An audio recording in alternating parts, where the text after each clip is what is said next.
Ángel, Melanie, Omar, Daniel, Edgar. Gracias a todos. Vamos a empezar la sesión. A ver. La última de las funciones de la ciencia. A ver, ¿qué les va a parecer mi exposición? Esta es muy especial porque realmente tiene mucho contenido vinculado a las humanidades, ¿ya? Bueno, vamos a comenzar hablando de la llamada aplicación científica. La aplicación científica, ¿correcto? Muy bien. Entonces, vamos ahí.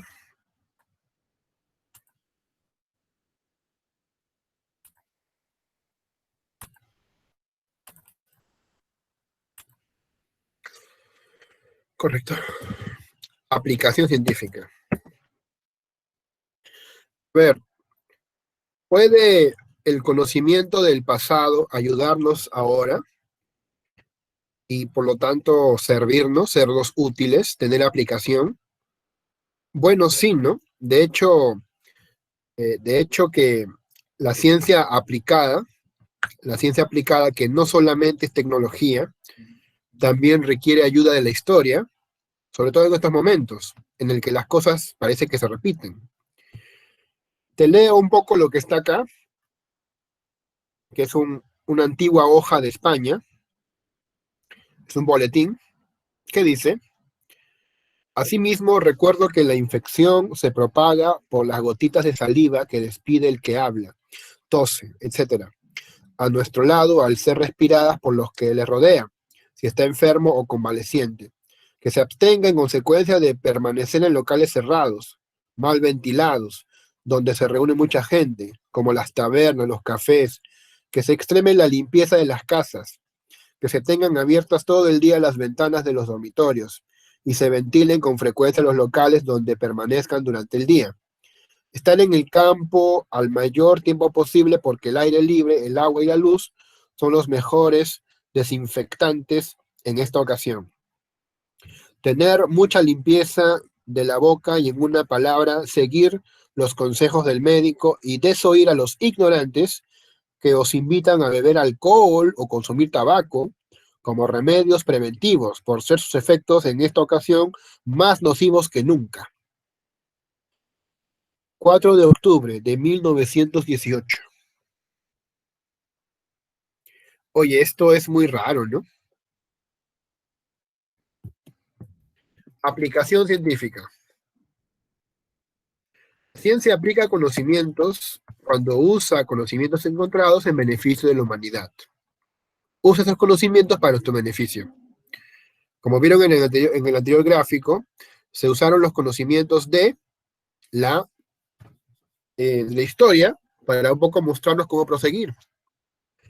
En este último aspecto de la ciencia se relaciona estrechamente con la tecnología. En este sentido, la ciencia es una explicación del conocimiento científico para la solución de problemas sociales, tales como problemas económicos, de salud, de educación, de defensa nacional, del medio ambiente, etc. Pretende responder a las preguntas: ¿para qué puede servir este conocimiento? ¿Qué consecuencias prácticas tiene para la humanidad? A ver, un ejemplo de aplicación científica, ¿no? O sea, más o menos va por ahí, va por ahí. Sería la depresión. ¿Saben ustedes para qué nos deprimimos? ¿Para qué? Es aplicación, pues, ¿no? Por eso lo ponemos. La mayor parte de los desórdenes mentales son poco frecuentes, pero la depresión es muy común. Casi la mitad de las personas la han sufrido alguna vez en su vida. ¿Será que la depresión sirve de algo? ¿Para qué nos deprimimos? Desde tiempos antiguos se identificó la melancolía como un estado de ánimo caracterizado por la tristeza, la introspección y las ganas de no hacer nada. Los griegos consideraban que lo causaba el exceso de bilis negra. Durante la Edad Media y hasta el siglo XIX, se consideraba que la melancolía era una condición que les permitía a los poetas y otros artistas obtener inspiración. En la actualidad, la llamamos depresión y distinguimos dos formas. La primera se llama duelo y está causada por la pérdida de algo o alguien. Se considera normal si somos capaces de superarla, pero puede convertirse en melancolía o depresión clínica cuando es prolongada y empieza a interferir con nuestras actividades como la escuela, el trabajo o el juego. Para el psicoanálisis, lo que diferencia al duelo de la melancolía es que el melancólico, como ya no puede dirigir su amor a aquello que perdió, dirige hostilidad hacia sí mismo. Se insulta, se culpa, se degrada y se devalúa. Para los psiquiatras, la depresión se caracteriza por tener por lo menos dos de estos tres factores: un estado de ánimo de tristeza o ansiedad o sensación de vacío, anedonia o dificultad para disfrutar de las cosas buenas de la vida, bajo nivel de energía. Se hacen las cosas de manera lenta o trabajosa. Una señal muy común de depresión son las dificultades al dormir. O se duerme demasiado o demasiado poco. Puede haber insomnio o la compulsión de levantarse más temprano de lo necesario. ¿Qué la provoca? No hay una causa concreta de la depresión. Lo más probable es que se trate de una combinación de factores. El primero es que una persona puede ser vulnerable a la depresión por factores genéticos, de neuroquímica o hasta por lo que aprendió en la infancia. Si alguien sufrió abuso cuando era niño, por ejemplo, es más vulnerable a la depresión. El segundo factor suele ser un evento desencadenante: rechazo social, una ruptura amorosa o la pérdida de un ser querido. Algunas mujeres sufren depresión después de tener un bebé. Hasta factores sociales como la situación política o económica de un país pueden llevar a la depresión. En contraparte, hacer ejercicio libera serotonina, lo que ayuda a mejorar el estado de ánimo. Y algunos estudios indican que comer pescado, por sus ácidos grasos, o garbanzos, por el triptófano, precursor de la serotonina, puede ayudar a reducir el riesgo de depresión. Pero, ¿por qué es tan común? El psicólogo evolucionista Paul W. Andrews y el psiquiatra J. Anderson Thompson Jr. sugieren algo sorprendente: que la depresión no es un mal funcionamiento, sino una adaptación evolutiva que trae ventajas cognitivas. Las personas deprimidas tienden a rumiar sus pensamientos, un proceso de razonamiento analítico que requiere mucha concentración. Mantener esa concentración es muy desgastante para las neuronas, pero cuando nos deprimimos, nuestro cerebro libera un neuroreceptor llamado 5-HT1A, que protege a las neuronas y evita las distracciones. En sus estudios demostraron que las personas con estado de ánimo deprimido resuelven mejor problemas matemáticos complejos, así como dilemas de interacción social. Las ganas de aislarse y evitar la diversión también ayudan a no tener distracciones. O sea, la depresión puede ayudar a pensar mejor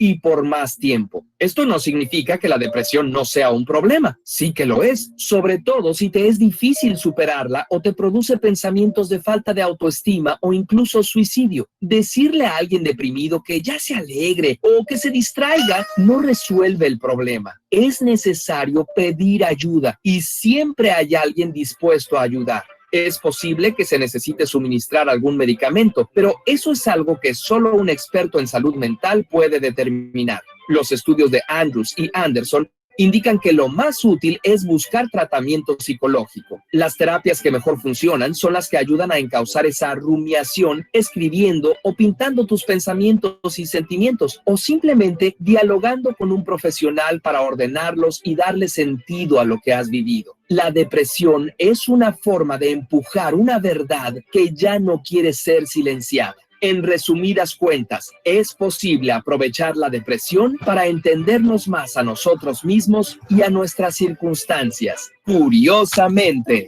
Y si te gusta este video o crees que a alguien le puede servir, Muy interesante. La depresión sirve entonces. La depresión sirve para poder concentrarnos más. Bueno, hay que ver siempre lo positivo y lo negativo, ¿no? La aplicación científica es el uso de conocimientos científicos para fines prácticos. Se trata del control y dominio de la naturaleza inanimada y animada, incluyendo la vida social. Para el efecto se producen instrumentos materiales, intelectuales, máquinas y bienes de una inmensa variedad.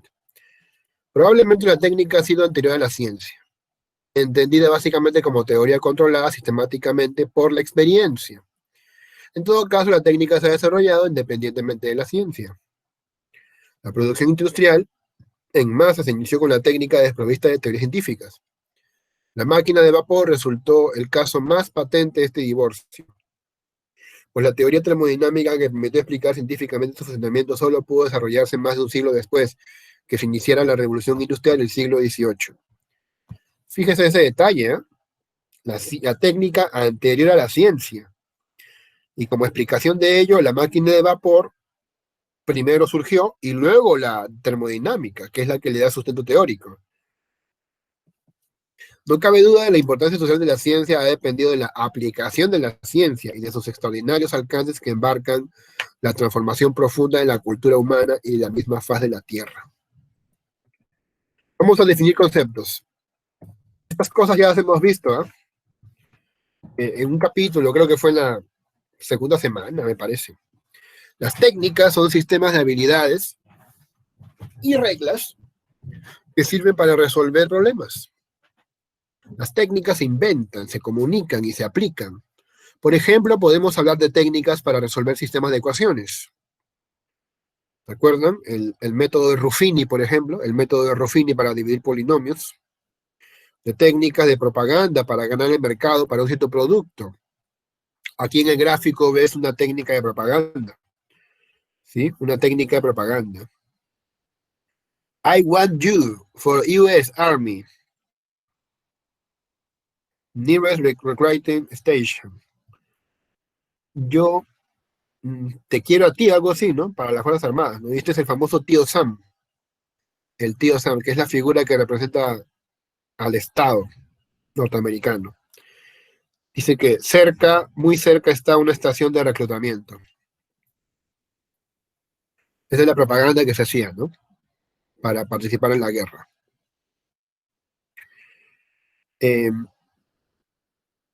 O de técnicas de lavado de cerebro para eliminar el pensamiento crítico y la disidencia en un cierto sistema político. Era un artefacto. Bueno, aquí ves muchos artefactos, ¿verdad? ¿Cuáles de esos artefactos son en tu casa, por ejemplo? ¿En tu casa hay cámaras, de repente? De repente hay cámaras, ¿no? ¿Qué más?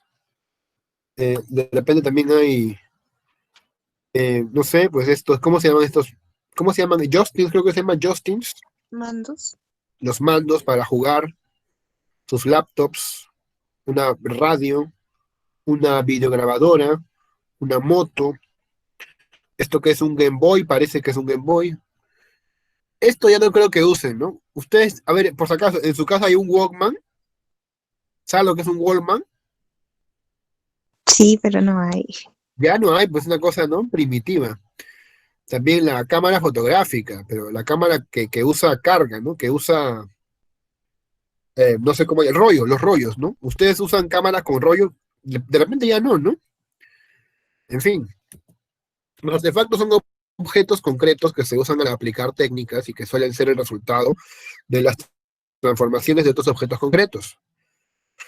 Los artefactos se producen, se fabrican, se usan y se intercambian. Por ejemplo, televisores, ordenadores, autobuses, aviones. ¿Se entiende? Entonces, es importante pues tomar en cuenta este tipo de cuestiones. ¿Ya está? Muy bien. Vamos a seguir avanzando.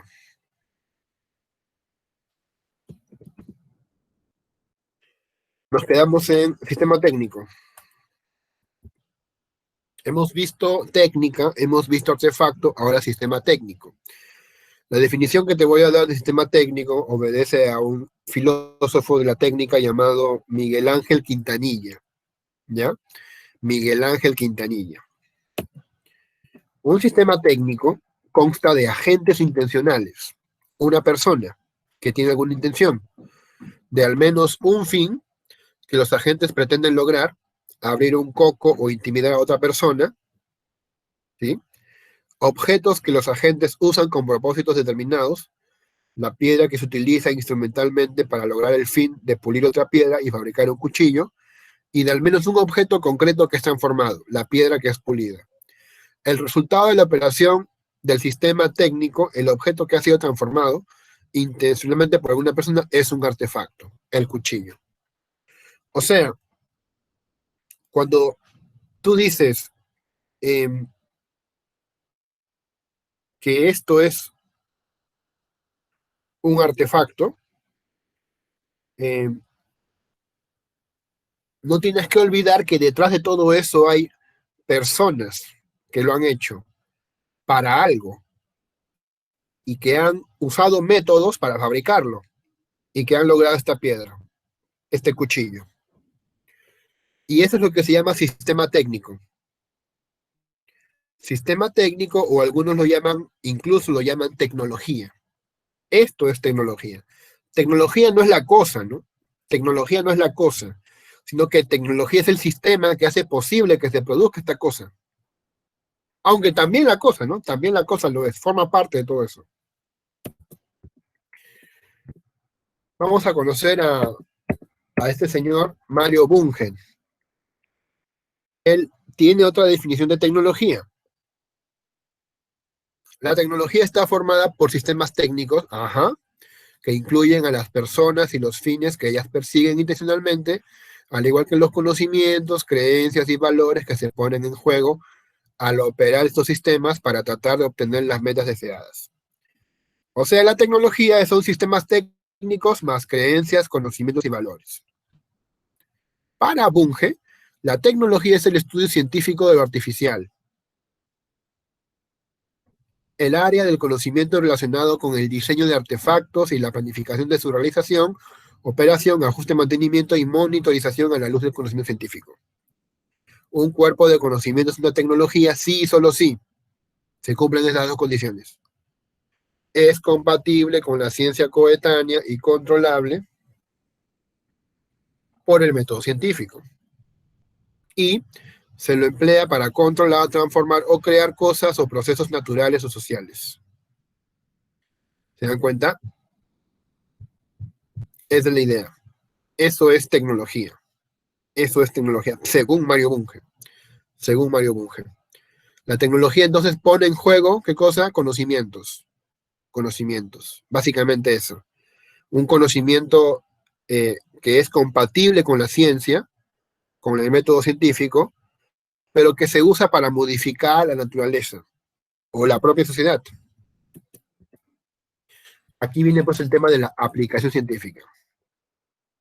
A ver, vamos a ver un ejemplo de aplicación científica. Cualquier cosa, bueno, que sea pues, vaya esto, ¿no? Cómo la ciencia ayuda a entender el coronavirus. Ya que estamos de moda con eso. Han pasado 6 meses desde que el COVID-19 apareció en el mundo para ponerlo patas arriba. Y la batalla sanitaria, con medidas sin precedentes, no ha impedido el contagio de más de 7 millones de personas y la muerte de más de 400.000. Estamos en manos de los avances que hagan miles de científicos en todo el mundo que han emprendido también una carrera como pocas en la historia para ganarle a la enfermedad. En este video te explicamos 4 descubrimientos que la ciencia ha hecho en 6 meses de pandemia y que están siendo clave para combatirla. Hay algo en lo que los científicos son bastante unánimes, y es que el nuevo coronavirus surgió de manera natural en un murciélago y luego saltó a los humanos. No está del todo claro aún cómo ocurrió ese salto, pero la alerta por la que se sospechaba era un brote viral de neumonía en China se encendió a final de diciembre de 2019. Al principio se pensó que la propagación había comenzado en un mercado donde venden todo tipo de animales en Wuhan. Pero luego los científicos descubrieron que el primer paciente, que nada tenía que ver con el mercado, se había registrado a inicios de diciembre de 2019 en esa misma ciudad. Y pocas semanas después, el 10 de enero de 2020, el Instituto de Virología de Wuhan publicaba la pieza más crucial del rompecabezas del coronavirus. Se trata de la primera secuencia de su genoma con toda la información de lo que el virus necesita para replicarse y propagarse. Esto permitió saber, primero, que se trataba de un coronavirus y segundo, que era un 80% idéntico al SARS, el virus ya conocido que causó un brote entre 2002 y 2003. Según las evidencias científicas, el nuevo virus causante del COVID-19 es el séptimo coronavirus que logra saltar de un animal a un humano. Y la revelación del genoma le costó caro al equipo chino que la difundió. Cerraron su laboratorio, pero para esto ya la valiosa información estaba en Internet y en manos de la comunidad científica mundial.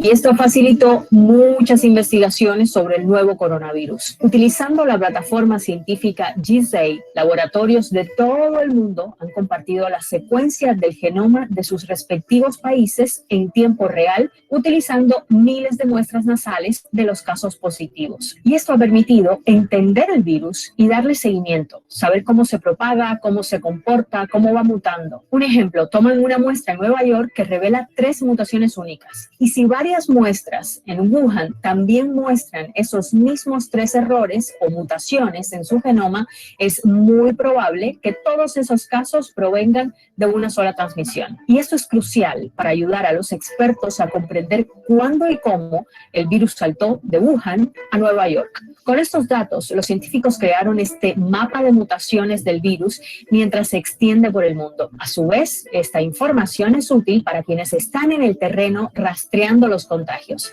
Sin embargo, este trabajo de rastreo puede ser muy difícil, en parte por la llamada propagación silenciosa.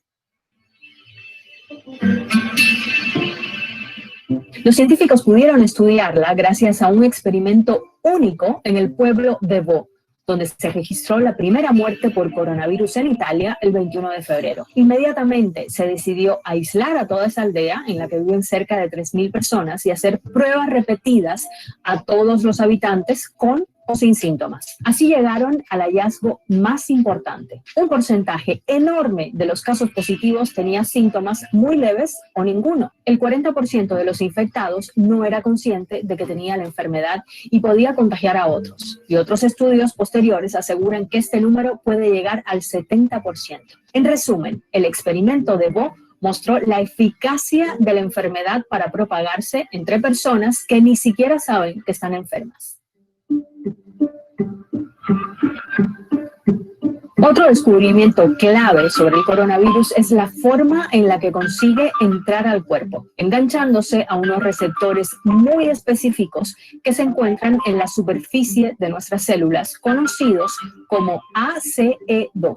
Y esto los llevó a entender por qué el COVID-19 provoca tantos y tan diversos síntomas. El problema es que estos receptores a los que se engancha están en todo el cuerpo: la nariz, los pulmones, los intestinos, el corazón, riñones, el cerebro. Eso explica que una persona enferma de COVID-19 puede tener una infección en la nariz que le haga perder el olfato, o una inflamación en los pulmones que cause una tos severa y complicaciones para respirar que pueden llegar a ser mortales, como sabemos en algunos casos. Y esto es un rasgo clave de este virus. La mayoría de los virus son buenos para propagarse o son buenos para causar enfermedades graves. En el caso del SARS-CoV-2, es más peligroso porque es bueno para las dos cosas. Por eso, a pesar de 6 meses de profunda investigación, los científicos están de acuerdo en que la única forma de realmente poner fin a esta pandemia será la vacuna. 124 grupos en todo el mundo trabajan para encontrarla, aunque no hay muchas posibilidades de que alguna esté lista antes de 2021. Bueno, y para cerrar, otro dato científico es que descubrieron que los niños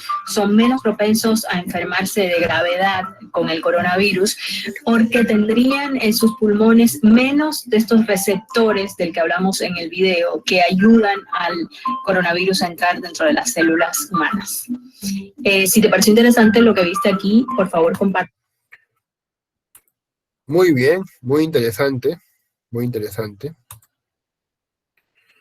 cómo la ciencia avanza cada vez más sobre este tema.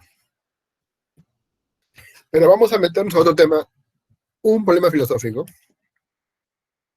Ya en el siglo XVII, el filósofo inglés Bacon había enfatizado el valor práctico del conocimiento, tesis que se resume en la expresión saber es poder. Al mismo tiempo surgía la interrogante en torno a la responsabilidad moral que implicaba el uso de este poder. Al respecto, diversos pensadores han hecho referencia a la asimetría existente entre el desarrollo de la ciencia y el desarrollo de las tesis éticas, en el sentido de que estas últimas se han mostrado insuficientes para orientar un uso de los productos científicos que beneficie de manera equitativa a la humanidad. Algunos sostienen que la razón estriba en que la tecnociencia avanza tan rápido que la reflexión ética no suele estar preparada de modo adecuado para esos cambios tan vertiginosos.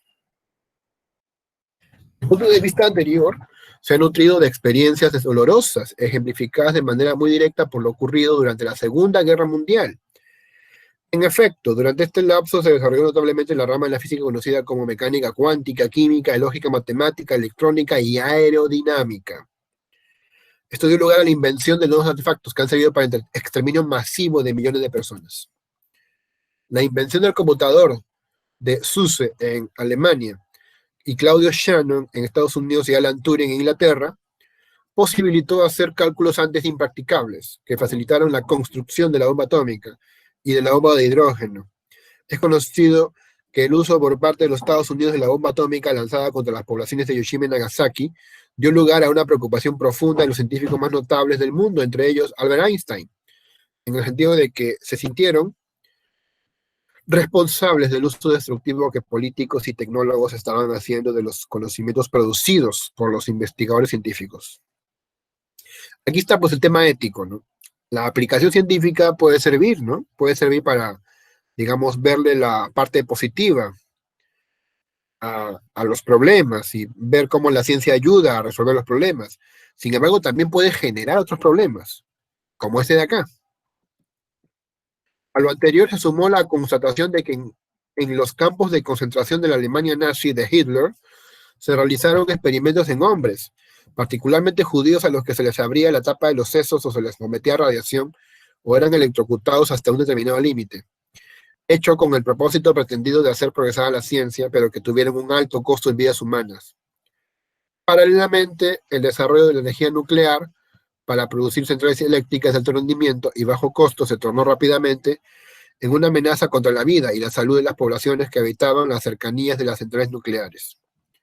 Accidentes como el de Three Mills o el de Chernobyl causaron la muerte de un número no establecido de personas por efectos de la radiación emitida por los átomos fisionados y además han producido daños irreversibles a la ecología. Bueno, creo que el de Chernobyl sí conocen, ¿no? El accidente de Chernobyl, ¿ya? Pero el accidente de Three Mills también es muy, muy conocido, ¿ya? Y sobre eso quisiera un poquito extenderme.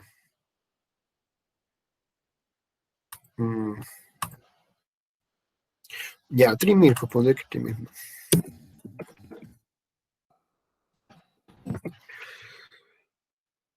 Ajá, ahí está el accidente. Fue un accidente nuclear. Fue un accidente nuclear también. ¿Sí?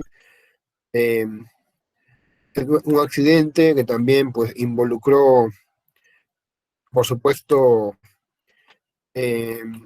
derrame o exposición de la gente a material radioactivo, ¿sí? En Estados Unidos. En Estados Unidos. Así es. En el estado de Pensilvania, ¿no? Y el Chernobyl fue en Rusia. Bueno. Los hechos anteriores. A ver, ¿qué dice acá? Mira, aquí tiene el informe medioambiental. Aquí tiene el informe del impacto medioambiental. Genial, lo vamos a tomar muy en cuenta, ¿no? Y lo que hace es romperlo, ¿no?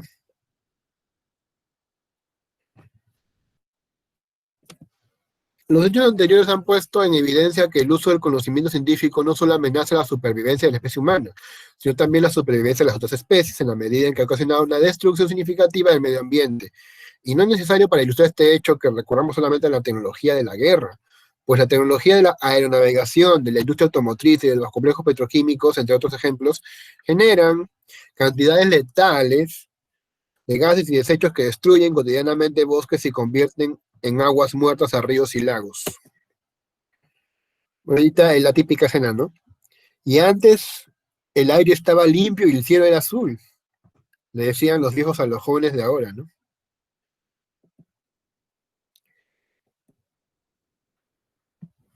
Al examinar estos acontecimientos, los filósofos han reparado en el hecho de que no es principalmente la ciencia teórica la que ha producido estos desastres sociales y ecológicos, sino la tecnología, la misma que tiene su origen en la ciencia, pero no solo en ella, debido a que por su carácter práctico se nutre de los valores de los que forman parte de los ideales de vida de los pueblos. En efecto, los pueblos que orientan su vida en base a valores de superioridad étnica y de dominio han creado tecnología adecuada a la realización de objetivos que encarnan dichos valores. Por ejemplo, la Alemania de Hitler, ¿no? Que ustedes saben que logró mucha tecnología, pero a costas de la vida de los judíos y para demostrar su superioridad biológica, Sin embargo, en el momento actual, una inspección de la situación contemporánea y una reflexión sobre ella pondrán en claro que la tecnología sigue siendo producida para sostener la industria de armas, que es muy lucrativa y que muchos investigadores científicos trabajarán en ello. A ver, vamos a ver un ejemplo en el cual se compromete la ética. Vamos a ver los riesgos de los transgénicos. Una de las tecnologías actuales más polémicas es la ingeniería genética. ¿Son peligrosos los alimentos transgénicos? Sí, pero no por las razones que crees. Pero primero, ¿qué son los transgénicos? Los seres humanos hemos modificado plantas desde tiempos inmemoriales, seleccionando los frutos más deseables para cultivarlos y también cruzándolos para crear híbridos. Hemos logrado después de miles de años que el maíz y los plátanos, entre muchos otros, tengan el tamaño y el sabor actuales. Aunque se puede decir que se han modificado genéticamente, no son transgénicos. Para hacer una planta transgénica, se toma de una especie una porción de ADN y con una pistola genética se dispara en el núcleo celular de otra especie que lo integra en su propio ADN. Así, por ejemplo, puedes modificar una variedad de papaya para evitar que sea atacada por un virus. Además de la papaya, en el mundo se cultivan extensamente soya, algodón, canola y maíz transgénicos. Comer este ADN mutante no constituye un peligro en sí mismo. Nuestro sistema digestivo lo descompone igual que de los otros alimentos, aunque algunos científicos piensan que alterar así el ADN puede traer consecuencias inesperadas. Por ejemplo, las llamadas plantas BT contienen material genético de la bacteria Bacillus thuringiensis, que produce la proteína CRI para matar a los insectos que intenten comerla. Muchos biotecnólogos aseguran que este insecticida es inofensivo para los humanos, y otros piensan que hay que estudiarlo mejor antes de tomar decisiones. El problema grave no está en los alimentos mismos, pero sí muy cerca de ellos. Hablemos de algo llamado glifosato. Se trata de una sustancia que sirve para matar a las malas hierbas. La fabrica Monsanto bajo la marca Roundup. Es tan efectiva que mata a todas las plantas que toca, incluyendo las que quieres cultivar. Pero no te preocupes, en lugar de sembrar tu maíz de siempre, solo tienes que sembrar un maíz genéticamente modificado que es resistente al glifosato. Por mera coincidencia, esa semilla también la desarrolla y vende Monsanto. Esta práctica ha aumentado el uso de herbicidas y se ha demostrado que este químico queda impregnado en la tierra, se esparce por el agua y por el aire. Por tanto, puede matar otras plantas más allá de las que debía matar, además de insectos, y posiblemente enfermar pájaros y otros animales. Por cierto, olvídate de sembrar frijol o calabaza en tu parcela. El Roundup los exterminaría. El glifosato se queda en la piel de los trabajadores y también en los alimentos que consumimos. Y hay maíz y soya en muchos más productos de los que crees. Sardinas enlatadas, por ejemplo. Los estudios oficiales, muchos de ellos patrocinados por Monsanto de manera directa o indirecta, aseguran que el glifosato no es tóxico, pero hay casos que hacen sospechar. Por ejemplo, en el pueblo San Salvador, Entre Ríos, en Argentina, donde el uso de glifosatos es extensivo, las tasas tasas de cáncer son altísimas. Además, los pobladores reportan problemas neurológicos y malformaciones en recién nacidos. Bueno, pero por lo menos han aumentado las cosechas y los transgénicos están ayudando a resolver el hambre en el mundo, ¿verdad? Pues sucede que no.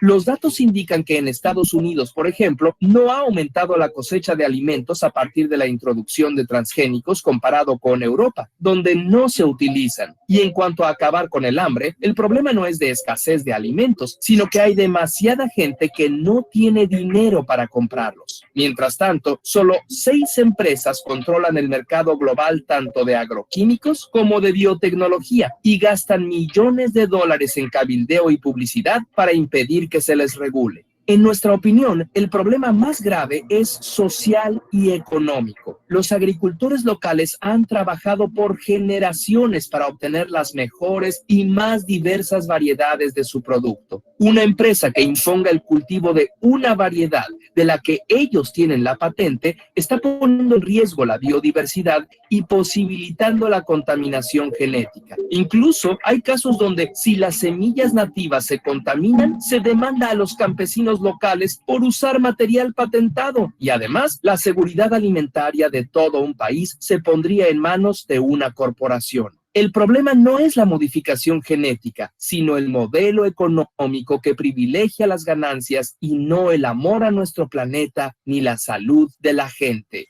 Curiosamente, el tema es más amplio de lo que nos permite este. Ay, ay, ay. El modelo económico. El sacrosanto modelo económico. Hay mucho pan por rebanar ahí, ¿eh? Sigamos. Hablemos de los clones. En febrero de 97, un grupo de genetistas bajo la dirección de Ian Wilmut, del Instituto Roslin, cerca de Edimburgo, anunció que habían realizado con éxito la clonación de una oveja a partir del tejido de la glándula mamaria de una oveja adulta de 6 años. Era la primera vez que un grupo de científicos culminaba exitosamente todo el proceso de clonación de un animal. Esencialmente, el método de los genetistas consistió en obtener un óvulo de oveja, eliminar su núcleo y sustituirlo por un núcleo de célula de oveja adulta proveniente de las mamas, e implantarlo en una tercera oveja que sirve como vientre de alquiler para llevar a cabo el embarazo. Así pues, la oveja clonada, que recibió el nombre de Dolly, carece de padre y es el producto de 3 madres. La donadora del óvulo contribuye con el citoplasma, que contiene además mitocondrias que llevan un poco de material genético. La donadora del núcleo, que es la que aporta inmensa mayoría de ADN, y la que parió, que genéticamente no aporta nada. Posibilidades abiertas por la clonación no se limitan a los animales.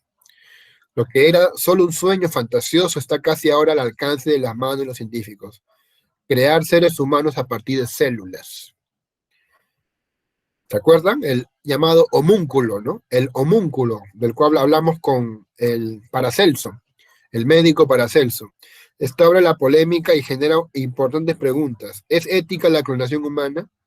¿Puede la humanidad manejar el impacto que esto tendría en la sociedad? ¿Clonar a un ser humano significaría crear una persona idéntica al clonado? La respuesta que más se acepta en la actualidad es que no es así. De acuerdo con esta postura, un ser clonado solo tendría la misma información genética. Pero aquello que hace único a un ser humano, lo que constituye su identidad, no es solo la información genética, sino también el conjunto de sus experiencias, las influencias de su entorno, de su educación, cosas que no compartiría el ser clonado, el cual tendría que adquirir la misma información, la misma familia durante el mismo tiempo y aún así no viviría las mismas experiencias que tuvo el ser humano original. No solo el aspecto físico o la información genética, también las experiencias son fundamentales en la configuración de la identidad del ser humano. En caso de que se clonase un ser humano, este clon es una persona. ¿Sería el clon con respecto a la persona de la que se extrajo la información genética? ¿Qué relación tendría con la familia de esa persona? ¿Pertenece a esa familia o no? ¿Los científicos que lograron la clonación adquirirían algún tipo de derecho sobre la persona clonada? ¿En qué se fundamentaría ese derecho? Estas son solamente algunas de las interrogantes que se derivan en la posibilidad de clonar seres humanos. Un grupo que pretendió que la clonación humana fue dirigido por dos médicos especialistas en fertilidad humana, Severino Antinori en Italia y Payanoitis Savos en Estados Unidos. Sus investigaciones fueron realizadas en laboratorios secretos al margen de la comunidad científica internacional, que rechazó en su momento públicamente estas pruebas. Ian Wilmut, el padre de la abeja Dolly, dijo que al clonar humanos en este momento resulta peligroso, porque la mayoría de embriones de animales clonados mueren antes del nacimiento y los que nacen tienen muchas más posibilidades de padecer enfermedades graves y morir. La única investigación que llegó a contar con el patrocinio del gobierno del expresidente Bush es el proyecto de células madre, conocido también con el nombre de clonación terapéutica, que a grandes rasgos sigue el siguiente proceso. Normalmente 5 o 6 días después de la fecundación del embrión humano en una esfera de 100 células madre, que seguirán diferenciándose hasta formar los distintos tipos de tejidos y órganos. La idea es detener ese proceso en ese momento y tener un banco de células madre que puedan ser desarrolladas luego para formar cualquier tejido u órgano humano, como un páncreas, un hígado o un cerebro, y para implantarlos en pacientes que lo necesiten. Obviamente esto requeriría de la muerte del embrión. Este es el centro del debate.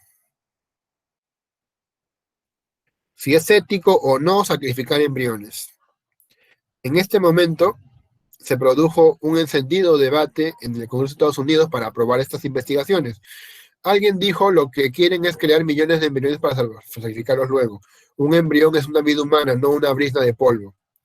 La respuesta de otros representantes es esperar. Un embrión es un puñado de células. ¿Cómo se le puede decir a alguien que padece una enfermedad mortal que no lo vamos a curar porque su vida es menos importante que un puñado de células? Finalmente, Bush aprobó la investigación de células madre, aunque no la clonación de seres humanos, que es considerada ilegal. Aquí están hablando, por si acaso, de Bush padre, ¿ya? No el otro Bush que tú conoces. Bush padre. Dado los riesgos de las implicancias sociales de la clonación, la ONU, en representación de la comunidad internacional a través de la UNESCO, ha aprobado el 11 de noviembre del 97 el documento titulado Declaración Universal sobre el Genoma Humano y los Derechos Humanos.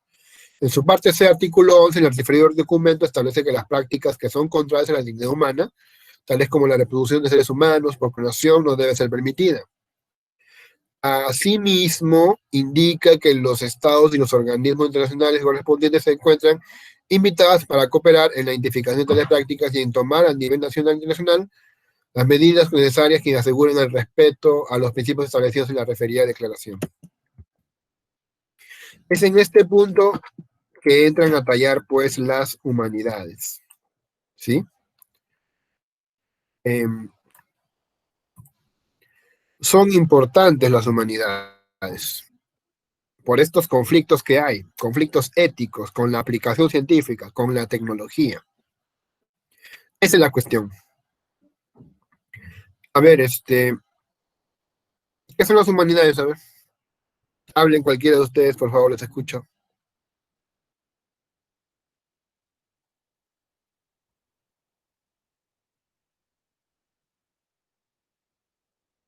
Disculpen, señores, pero no han hablado de esto en ningún otro curso, tomando en cuenta que esto es un grupo, un área de ciencias humanas, sociales y jurídicas. Respóndame en eso. ¿Han hablado de eso en otros cursos? No. No, profe. Oye, qué grave, ¿no? Oye, eso es muy grave, ¿eh? Bueno, yo estoy escribiendo un artículo sobre eso, porque como lo que yo hago es eso, pues ya te conté cuál es mi tragedia, ¿no? Tengo que escribir nomás. Lo que no recuerdo dónde lo puse.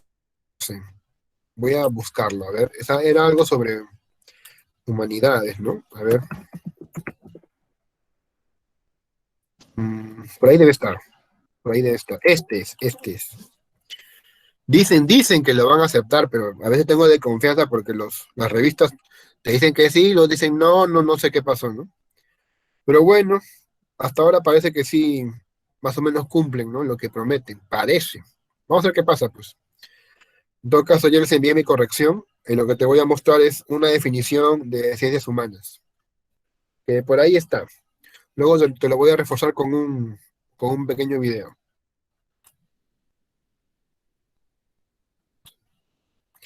A ver, creo que por acá está.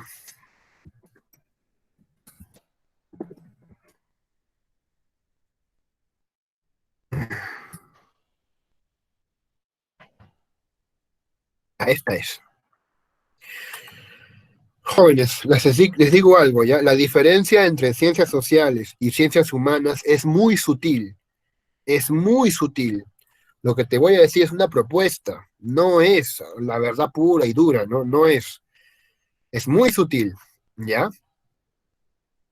Solamente es este parrafito nomás. Las ciencias sociales son una rama de la ciencia que trata acerca de las instituciones y el funcionamiento de la sociedad humana. Fíjate, las ciencias sociales tratan sobre las instituciones y el funcionamiento de la sociedad humana. De eso hablan las ciencias sociales. Ejemplos: antropología, sociología, economía, historia. Y las humanidades son ramas del conocimiento que investigan a los seres humanos, su cultura, sus logros, sus fracasos, sus sufrimientos, sus celebraciones, es decir, sus expresiones más propias. Fíjate, no solamente investiga la cultura, sino sobre todo, ¿qué cosa? Aspectos valorativos. Las humanidades tienen que ver mucho con los aspectos valorativos. Y no lo digo yo, ¿eh? También Salazar Bondi. Yo con alegría luego me di cuenta que Salazar Bondi, en un texto que se llama Para una filosofía del valor, coincidía con esta tesis, ¿no? Un gran componente de las humanidades son los aspectos valorativos. Si bien es cierto que existe un cruce entre ambas, podemos identificar algunas disciplinas como parte exclusiva de las humanidades. Estas disciplinas se comprenden a la filosofía, la lingüística, las artes, la literatura, entre otras. Entonces podemos entender que las humanidades son un conjunto de saberes que versan acerca de la aventura humana en su desarrollo temporal en este particular planeta llamado Tierra. Eso vendrían a ser las humanidades. Vamos a ver algo. Profesor, disculpe, ese pequeño texto lo podría poner en el chat. Está bien, lo voy a poner en el chat. Gracias.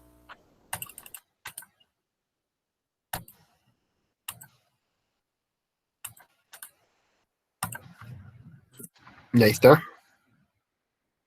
Ahí está. Ah, acaba de entrar lo que es ¿saben, no? ¿Cómo se llama? Eh, no sé cómo llamarlo, a ver, el responsable, el responsable del área, y te ha dicho que ya es una encuesta, ¿ya? Por favor, la llenan ahora o más tarde, ¿no? Aunque me han comentado que también les ha llegado su correo, ¿no? Sí, profe. Pero solamente es para incidir, ¿no? Para incidir, ¿ya? Bueno, ¿a qué libro de Bunge hago referencia? Ya, el libro de Bunge al que hago referencia es epistemología. Se llama así, epistemología, ¿no? Se llama así, ¿no? Epistemología, Bunge, PDF. Así se llama, así de simple, ¿no? Epistemología se llama, de Mario Bunge. ¿Ya? Ese es. ¿Qué más? Ya está. Voy a seguir entonces. Ah, ya, les iba a poner esto de acá. A ver, vamos a ver qué les agrada.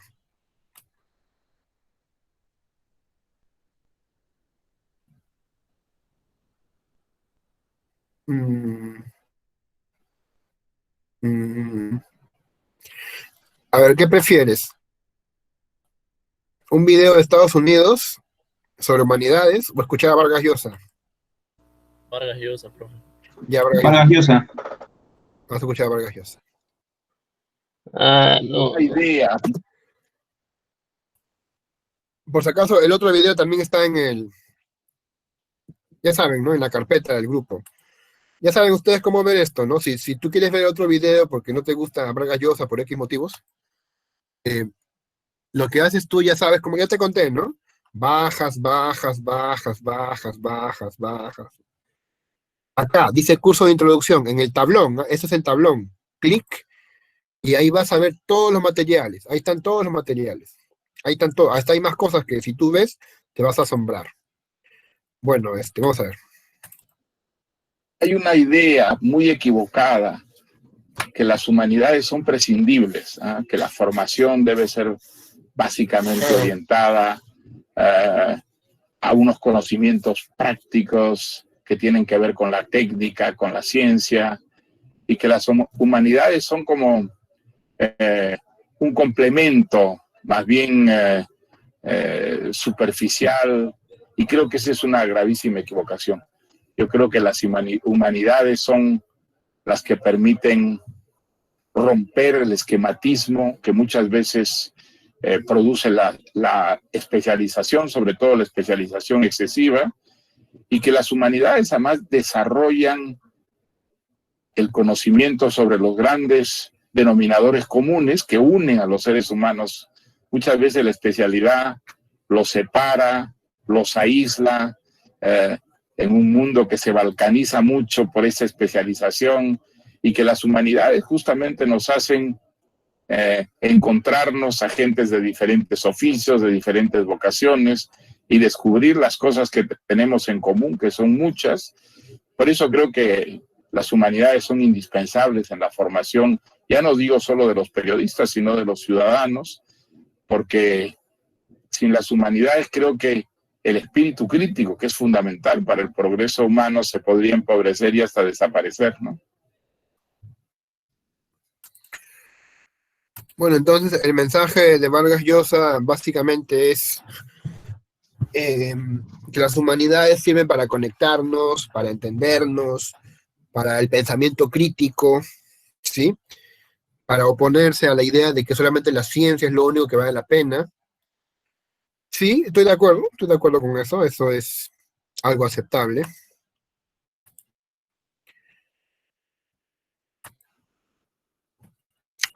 Hay una crisis silenciosa que está llevando a los sistemas educativos de todo el mundo a desechar ciertas aptitudes en beneficio de las que favorecen la productividad.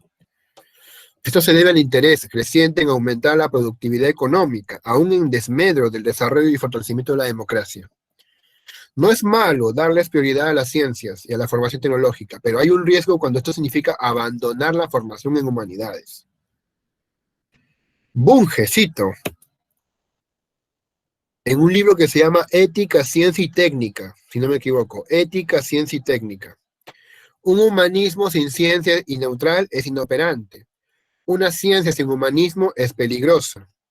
Para cobrar eficacia, el humanismo universalista debe ser científico y militante. Y para no corromperse, la investigación científica debe guiarse por principios humanistas. Él es Bunge. Hay una crisis de las humanidades. Por ejemplo, la gente olvida los valores morales y va en busca del dinero.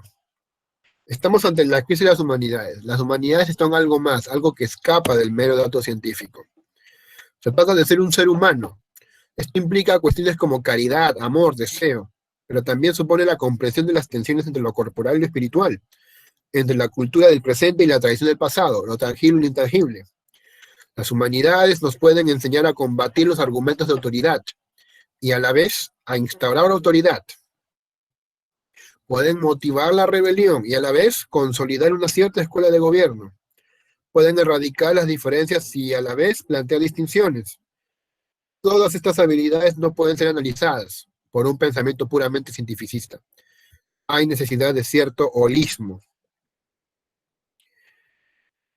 A ver, mira a ver lo que te puede pasar, ¿no? Ahí está Elmo. ¿Elmo es? No, no es Elmo, ¿no? Es la rana René, la rana René. Yo, dicen, ¿no? Esa persona acaba de decir que las humanidades no sirven para nada. Sin embargo, sé que no es su culpa, pues la sociedad en la que vivimos se ha encargado de denigrar a los humanistas. ¿Y qué dice mi otro yo? Escúpenle en su hamburguesa y no le ofrezca las papas grandes. A ver, no sé si entienden esa sutileza. ¿Por qué le dice eso? ¿Qué presupone el que hizo esta imagen? Que el que estudia humanidades, ¿dónde trabaja? En McDonald's. Algo así, ¿no? Algo así, ¿no? O sea, chiste, digamos, tiene sus partes, ¿no? Sus dos partes, ¿no? Sus dos partes. Por un lado, te hace pensar que no es culpa de él pensar que las humanidades no importan. Pero por otro lado, también te revela que los que estudian humanidades a lo mejor tampoco tienen muchas buenas oportunidades laborales, ¿no? Lo cual es un problema, ¿no? Hay algo que estuve pensando hace poco y se los comento, como un pensamiento personal. ¿Ustedes sabían que si estudian en la Católica, a pesar de que pagas mucho dinero por estudiar ahí, porque es muy caro, luego te pueden dar oportunidades laborales? ¿Eso conocen? ¿Conocen eso? ¿Saben eso? Sí, por supuesto. Claro, la propia Católica te jala a puestos laborales, ya sea dentro de la universidad o en otros lugares. Ya, primer punto. Segundo punto a considerar es que muchos de los medios de comunicación, si no es que todos, están infestados de gente de la Católica. En todos lados hay gente de la Católica. Investiga los currículums de los periodistas, de los, entre comillas, periodistas, ¿no? Casi todos son de la Católica. Incluso ahorita, Pedro Cateriano es de la Católica. ¿Ya? Yo estoy pensando ahorita más o menos de que la Católica pues tiene obviamente posibilidades económicas y puede colocar a su gente en puestos clave en el sistema de lo que llamamos el poder peruano. Hay una jovencita llamada Sigrid Bazán, ¿no? Que también es de la Católica, está metida ahí ya en un canal de televisión. ¿Me entienden? Y a mí pues, me da un poco de pena porque, ¿y en San Marcos? ¿Dónde está San Marcos? ¿Por qué San Marcos no puede meter gente en lugares clave? ¿Por qué? ¿Por el dinero? Eh, no debería ser así, ¿eh? Y bueno, otra cosa para que no te pongas depresivo, ¿no? Porque te puede dar la hora SAT, es que sí puedes conseguir trabajo, pero tienes que ser muy bueno. Y para eso tienes que esforzarte mucho. ¿Sí? Tienes que esforzarte mucho. Pero sí se puede conseguir un buen trabajo, ¿no? Sí se puede. No tan bueno, pero al menos algo que, eh, digamos, que permita también cultivar tu amor por la lectura, cosas así, ¿no? A ver, la imagen del típico ingeniero, ¿no? El típico ingeniero un poco intolerante, ¿no? Mírenme, soy ingeniero, no duermo, estudio 9 horas al día. Los de humanidades no crean nada útil. La filosofía no sirve para nada, es más para marihuanos. Vamos a reemplazar a los abogados con un software. A ver, de los de derecho, ¿qué dicen? La poesía, la literatura y el arte son para los ociosos. Mi carrera es la más difícil, mírenme, soy igualito a Tony Stark. Las habilidades personales, sociales y políticas asociadas a una educación en las materias humanísticas, en las artes, en el pensamiento crítico, en la reflexión y la comprensión de los otros y de sí, constituyen la base de las humanidades. Citamos ella se llama, si no me equivoco, Martha Nussbaum, ¿ya? Bueno, ahorita su nombre se me ha ido, creo que sí es Martha Nussbaum, si no lo confirman, ¿ya? Es Martha Nussbaum, si no me equivoco, ¿ya? No lo he leído mucho, pero lo poco que leí me gustó mucho, porque ella apoya las humanidades.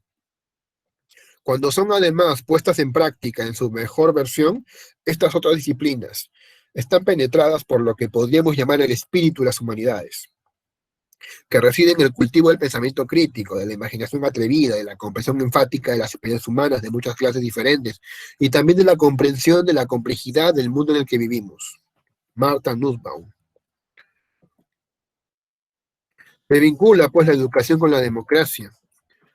En un sistema educativo que le da cada vez más importancia a las habilidades técnicas y productivas, o sea, la tecnología, esa tecnología que es culpable en parte de muchas cosas malas que le pasan a nuestro mundo, la enseñanza de las humanidades y las artes se hace necesaria como estímulo para la formación de sus ciudadanos críticos y empáticos con sus semejantes. La educación es una herramienta poderosa, hace posible el camino hacia la independencia y el mejoramiento de la calidad de vida de la gente. La educación con bases humanistas es necesaria para la democracia. Porque si no, no habría pensamiento crítico. A ver, mira esta imagen, a ver, analicen esta imagen. Esto es óxido. Es causado por el oxígeno en un proceso llamado oxidación. Si el oxígeno le causa esto a un tubo de hierro, imagínense lo que le hace a sus pulmones. Únete al MAO, Movimiento Antioxígeno, para que sea eliminado del ambiente y que el gobierno no nos controle a través de él. A ver, ¿cómo se llama este tipo de imagen, este tipo de noticia?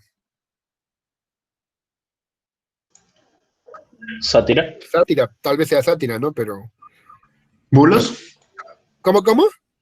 ¿Bulos? Bulos. Bull. Ah, interesante la palabra.